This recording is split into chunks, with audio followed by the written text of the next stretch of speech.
بسم الله الرحمن الرحيم. إن الحكاية السورية حكاية تهيج فيها المشاعر ويختلط فيها الألم بالأمل.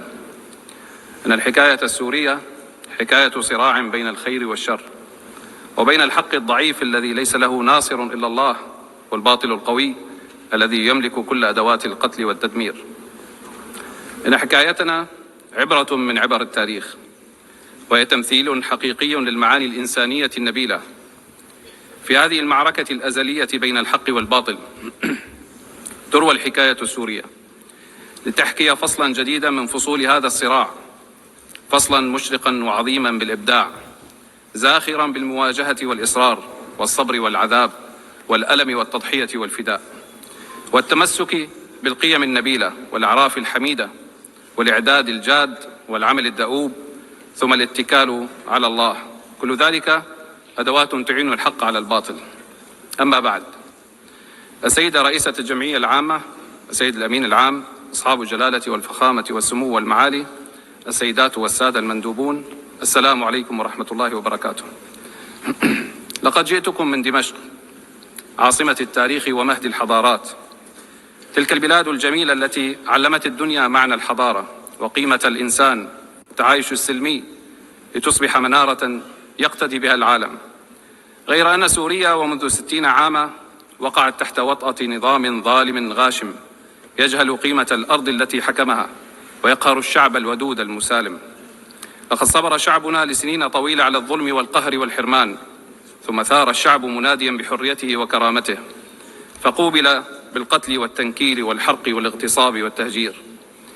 لقد استخدم النظام السابق في حربه على شعبنا أبشع أدوات التعذيب والقتل، البراميل المتفجرة والأسلحة الكيماوية والتصفية الميدانية والتعذيب في السجون والتهجير القسري، وأثار الفتن الطائفية والعرقية، واستخدم المخدرات كسلاح ضد الشعب والعالم. مزق بلادنا طولا وعرضا، وهدم أهم حواضر التاريخ فيها، واستخدم قوات أجنبية وميليشيات وعصابات من أصقاع الأرض شتى، وارتهن بلادنا الجميلة. لقد قتل النظام السابق نحو 1,000,000 إنسان، وعذب مئات الآلاف، وهجر نحو 14 مليون إنسان، وهدم ما يقرب من 2,000,000 منزل فوق رؤوس ساكنيها. أيها السيدات والسادة، لقد استهدف الشعب الضعيف بالأسلحة الكيماوية بما يزيد عن 200 هجوم موثق. نعم، لقد استنشق أطفالنا ونساؤنا وشبابنا الغازات السامة. لقد فعل النظام كل ذلك ليسكت صوت الحق، ومع كل هذا الإجرام أنهى أي لغة سياسية للحل رغم ما كان يعرض عليه. فما كان أمام هذا الشعب سوى أن ينظم صفوفه وأن يستعد للمواجهة التاريخية الكبرى في عمل عسكري خاطف، مواجهة أسقطت منظومة إجرام استمرت ل60 عاما مع كل داعميه. عمل عسكري كان ملؤه الرحمة والخير وتغليب العفو والتسامح. معركة عسكرية لم تتسبب بتهجير إنسان ولا قتل مدني، توجهت بنصر لا ثأر فيه ولا عداوات، واستعاد الشعب فيها حقه وانتصر لظلمه. نعم، لقد انتصرنا في المعركة المظلومين والمعذبين والمهجرين قسرا.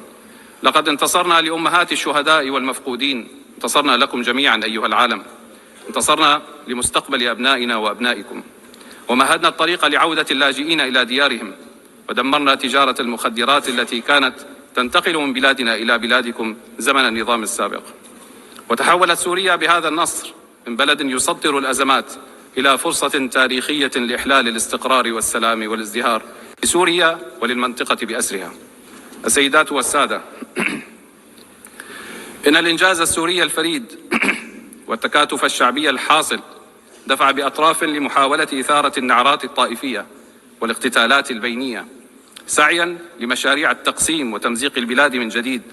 غير أن الشعب السوري كان يملك من الوعي ما يمنعه من استمرار حصول الكوارث والعودة بسوريا إلى مربعه الأول.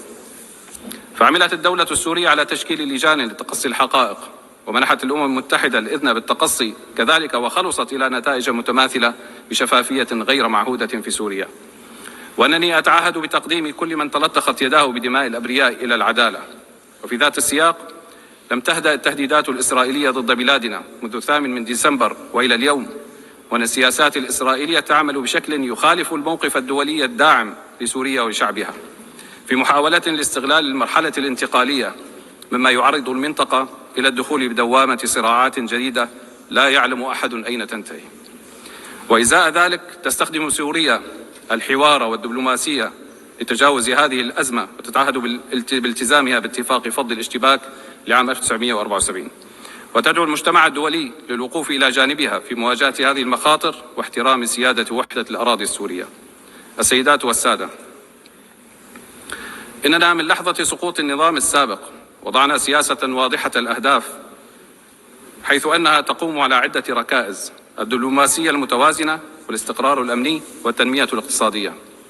فقد عملنا على ملء فراغ السلطة، ودعونا إلى حوار وطني جامع، وأعلنا عن حكومة ذات كفاءات، وعززنا مبدأ التشارك، وقمنا بتأسيس هيئة وطنية للعدالة الانتقالية، وأخرى للمفقودين إنصافا وعدلا لمن ظلم. وها نحن ماضون في انتخابات ممثلي الشعب في المجلس التشريعي، وعدنا هيكلة المؤسسات المدنية والعسكرية عبر حل جميع التشكيلات السابقة تحت مبدأ حصر السلاح بيد الدولة. وبنشاط دبلوماسي مكثف استعادت سوريا علاقاتها الدولية، وأنشأت شراكات إقليمية وعالمية، وتوجهت برفع معظم العقوبات تدريجيا عن سوريا، ونطالب برفعها بشكل كامل حتى لا تكون أداة لتكبيل الشعب السوري ومصادرة حريته من جديد. لقد عدلت قوانين الاستثمار، وبدأت كبرى الشركات الإقليمية والدولية بالدخول إلى السوق السورية والمساهمة من خلال الاستثمار إلى إعادة الإعمار. إن سوريا اليوم تعيد بناء نفسها من خلال التأسيس لدولة جديدة عبر بناء المؤسسات والقوانين الناظمة التي تكفل حقوق الجميع دون استثناء. فإن سوريا بلد صاحب حضارة وثقافة تاريخية يليق بها أن تكون دولة القانون الذي يحمي الجميع ويصون الحقوق ويضمن الحريات، وتزدهر في ظله الحياة، وتطوى فيه صفحة الماضي البائس لنعيد مجد سوريا وعزتها وكرامتها. واستكمالا للحكاية السورية، أعلن اليوم أمامكم انتصار الحق على الباطل، وقل جاء الحق وزهق الباطل إن الباطل كان زهوقا. وها هي سوريا اليوم تعود إلى موقعها التي تستحق بين أمم العالم. إن هذا الإعلان يمثل صدى لإرادة شعب عظيم صاغ المجد على مر العصور، ولطالما نهض من تحت الركام ليستعيد حقوقه وحريته وكرامته. ونيابة عن الشعب السوري أتوجه بالشكر والعرفان إلى كل من وقف مع قضية الشعب السوري وأعانه في مأساته واستقبله في بلده، وإلى كل دول العالم وشعوبها التي فرحت بانتصار إرادة الشعب السوري وتقف اليوم إلى جانبه في مسيرة السلام والازدهار. وأخص بالشكر كل من تركيا وقطر والمملكة العربية السعودية وكافة الدول العربية والإسلامية والولايات المتحدة الأمريكية والاتحاد الأوروبي. وقبل الختام، فإني أود التأكيد بأن الألم الذي عاشته سوريا لا تتمناه لأحد، فنحن من أكثر الشعوب التي تشعر بحجم معاناة الحرب والدمار، ولذا فإننا ندعم أهل غزة ولذا فإننا ندعم